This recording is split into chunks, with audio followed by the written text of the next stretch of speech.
If you're looking for a handmade gift idea, you've come to the right place. This cute cat-shaped storage box is unique, and it's perfect for hiding life's little treasures. I'll show you how to make it step by step. Let's head to the workshop and get started. The plans call for a 1.5-inch thick material for this cat-shaped storage box. I had some 6/4 oak on hand, but I didn't want to use that. I thought it would look good in Sapele, but I didn't have any of that wood in anything other than 4/4 thickness, so I glued 2 pieces together and gained a workpiece that was 1 5/8 thick. That will give a nice depth to the inside of the box. Some scroll saws aren't capable of cutting material this thick, so you need to ensure yours will before starting this project. I'm using a number 12 Pegas Modified Geometry blade for this inside cut. The pattern consists mostly of gentle curves, with the exception of the points on the cat's ears, but I'll show you a trick for cutting them that the number 12 blade can handle with no problem. I drilled the pilot hole near the ears because to me that was the logical starting place. I cut to the place where the line headed to the point at the top of the cat's left ear, then I backed up to the pilot hole.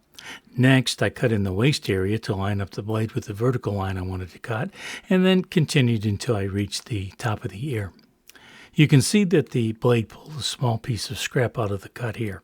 Once again, I moved the blade back to the area where the waist had already been removed, and then I cut the vertical line on the outside of the cat's right ear. The curve just created, plus the waist area here, gave me enough room to make the sharp turn at the ear's top. If you're not confident making that turn, back the blade to the pilot hole and make the cut vertically for the left side of the right ear. Left, right, left. For a minute there, I thought I was back in the army. It's great to have the difficult cuts completed first. Now all that's remaining for the inside cut is to follow the line through a series of gentle curves and some slightly tighter curves. I'm going to speed up the video for this section because there's not much to explain. This step is simple, but it still requires some attention to detail.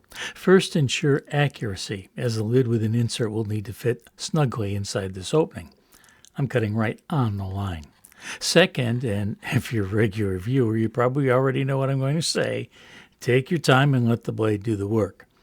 I personally have a tendency to push harder, but that doesn't speed up the cutting process. What it's likely to do is to cause the blade to flex, resulting in a curved rather than straight vertical cut. The blade usually retains the curve, so it will be useless for making any later straight cuts. Too much pressure can also cause the blade to overheat, which can lead to the blade burning the wood or breaking. This one internal cut, after the details for the ears, took about 10 minutes. I know I've said this before, scroll saw work takes patience. I'll start the outside cut at the ears, the logical place to begin because there are some straight cuts involved and some tight turns, and I can most easily make them now. Fortunately, the ears are near the edge of the workpiece, so I don't have to cut too far to get to them. From the outside edge, I aimed my cut to intercept the line for the right side of the cat's left ear. I carefully cut along that line until I reached the point where a sharp turn was needed. Then I backed the blade out to the edge. From there, I cut in until I reached the line for the left side of the cat's right ear. I cut until I reached the point between the ears again, and that freed up a large waist piece. The difficult part of the cut was now complete. Now I can move on to the relatively easy remainder of the outside cut.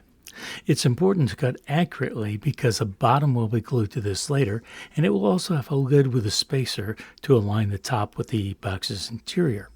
The top and bottom should be congruent, remember that term from high school geometry class, with the outside of this layer. Once again, take your time and let the blade do the work. My computer monitor went to sleep while I was watching this segment at normal speed. It was just after lunch, so I probably could have taken a short nap, except I was writing and then recording this portion of the script. In case you're curious, this cut took about 9 minutes to complete. It took all that cutting to produce this, the main component of the storage box. The top and bottom are identical, and since they're only 1/4 inch thick, I decided to stack cut them. Stack cutting has 2 advantages. The first is that it produces identical pieces. The second is that you can cut 2 or more pieces in the same time it takes to cut only one. I used blue painter's tape to hold the 2 blanks together and added scroll saw tape to the top layer to attach the pattern. I only used enough tape to secure the layers, but you can cover the entire stack with tape and use spray adhesive to affix the pattern.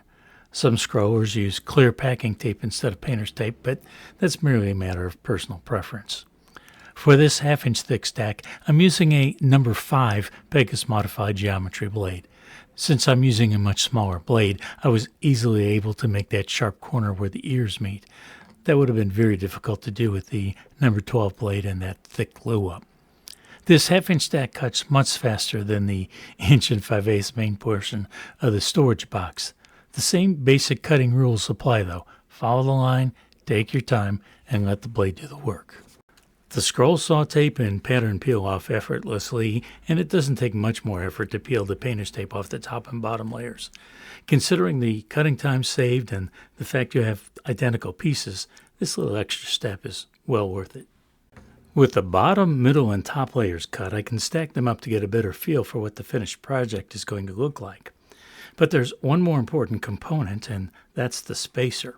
This will be glued to the underside of the top layer, giving it a little more weight and allowing it to sit in the right place on top of the hollow central part of the box. This is another 1/4-inch thick part. I could switch to a number 3 blade, but I'll leave the number 5 blade in the machine and slow down the speed instead. I started at the ears, and once again I was easily able to make the sharp turns due to the thin material and small blade size. Then I continued by following the line closely because this part needs to fit carefully inside the main part of the box. If it's too large, it won't fit, and some tricky trimming will be necessary. If it's too small, the top won't fit snugly and will possibly rattle around. The spacer is complete, and now it's time for one of those little moments of truth. Will it be a good fit? I brought the box's center section over from the counter next to the scroll saw. The spacer is meant to fit inside the hollowed out middle of the box, and the fit is crucial to the finished look of the box. And the fit is excellent. I flipped the assembly over to show you the inside, and then I removed the box frame to demonstrate how the spacer holds the top in place, keeping it perfectly aligned.